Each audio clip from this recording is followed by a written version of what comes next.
एक तरफ जहां कनाडा के पीएम जस्टिन ट्रूडो भारत से पंगा लेकर बुरी तरह फंसे हुए हैं और हर जगह फजीहत हो रही है, वहीं अब उनकी पार्टी ने भी उनसे मुंह मोड़ लिया है। भारत से विवाद के बीच जस्टिन ट्रूडो के लिए अब उन्हीं की पार्टी के सांसदों ने अल्टीमेटम दे दिया है।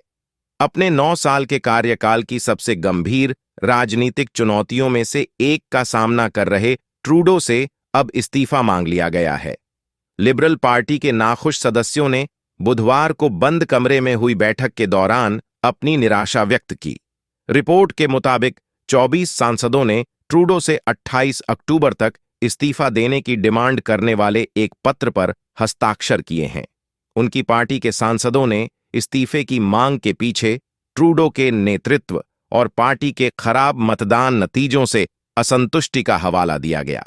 हालांकि 3 घंटे की इस मीटिंग के बाद ट्रूडो मुस्कुराते हुए सामने आए और कहा कि लिबरल पार्टी मजबूत और एकजुट है। उन्होंने आगे कहा कि अगले चुनाव में पार्टी का नेतृत्व करने के अपने इरादे की पुष्टि की।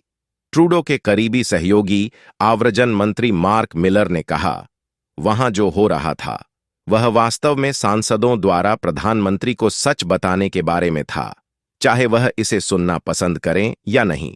न्यूफाउंडलैंड से लिबरल सांसद केन मैकडोनाल्ड ने कहा, उन्हें लोगों की बात सुननी शुरू करनी होगी। उन्होंने कहा कि उन्होंने पत्र पर हस्ताक्षर किए हैं जिसे सार्वजनिक नहीं किया गया है।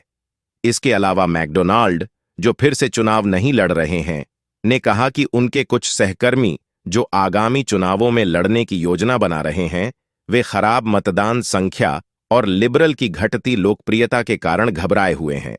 हालांकि ट्रूडो को तत्काल पद से हटाए जाने को लेकर कोई खतरा नहीं है, लेकिन यह मीटिंग उनके नेतृत्व में एक महत्वपूर्ण क्षण है, क्योंकि कई सांसदों ने अगले चुनाव से पहले बदलाव की मांग की है, जो अक्टूबर 2025 तक होने चाहिए।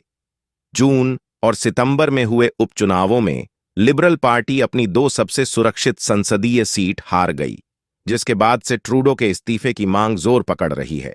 कई सांसद अगले चुनाव की तैयारी की कमी को लेकर भी फिक्रमंद हैं, खासकर जब वोटिंग के आंकड़ों से पता चलता है कि लिबरल्स कंजर्वेटिव्स से पीछे हैं। 15 अक्टूबर को हुए नैनोस रिसर्च पोल में कंजर्वेटिव्स को 43%, लिबरल्स को 23% और न्यू डेमोक्रेट्स को 21% वोट मिले हैं।